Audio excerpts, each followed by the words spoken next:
Name is Ariel Miles. I am a licensed creative arts therapist. I graduated from Pratt Institute with my master's degree, Master of Professional Studies in Art Therapy and Creativity Development.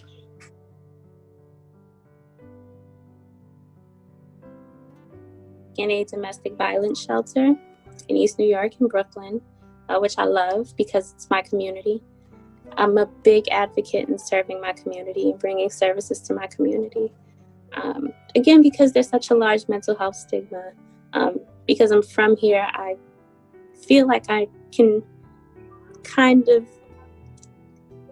understand what services people need or what they might be looking for, what's lacking. I feel like I can understand how to reach people. I can speak their language or something. I can connect to them in a particular way.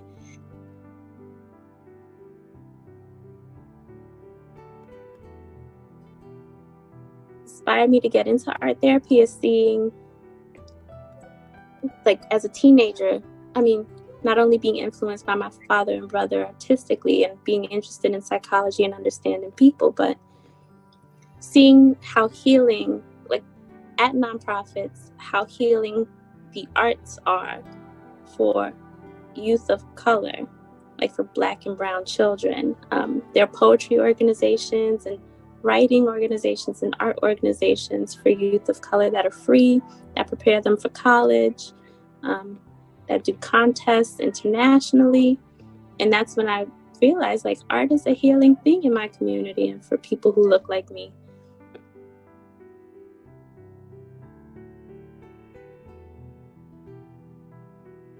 So a large part of me thinks that maybe there's a lack of knowledge about art therapy because most people have never heard of it.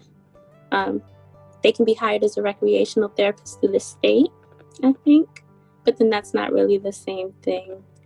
And then most people don't know about that really.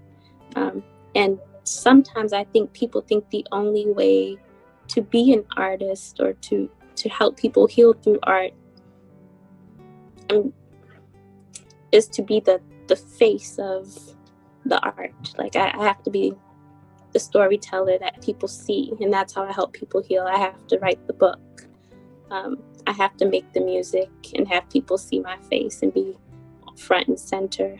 And that's the only way that people will know, that, or acknowledge, that I am the one who is helping other people through this medium.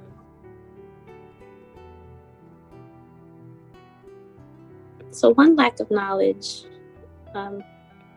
and people thinking that they have to be centerfold sometimes, but also because there's a stigma against mental health in the community.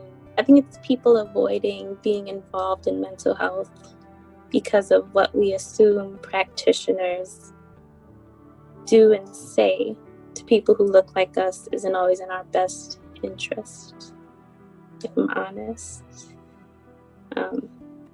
So there's a little resistance there.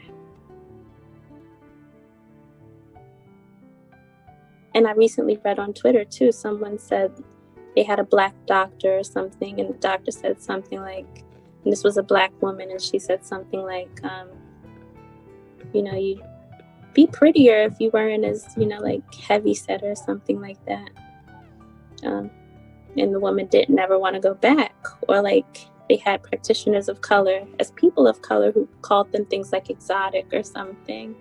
And they're like, that was really triggering. And you think you can go to someone who looks like you and you don't want to, you have a negative experience. Or people who say they don't like to get services at Black-owned businesses because of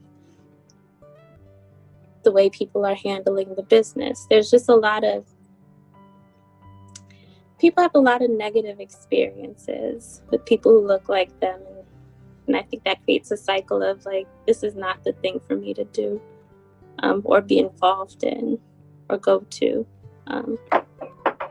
because it's only going to work against me.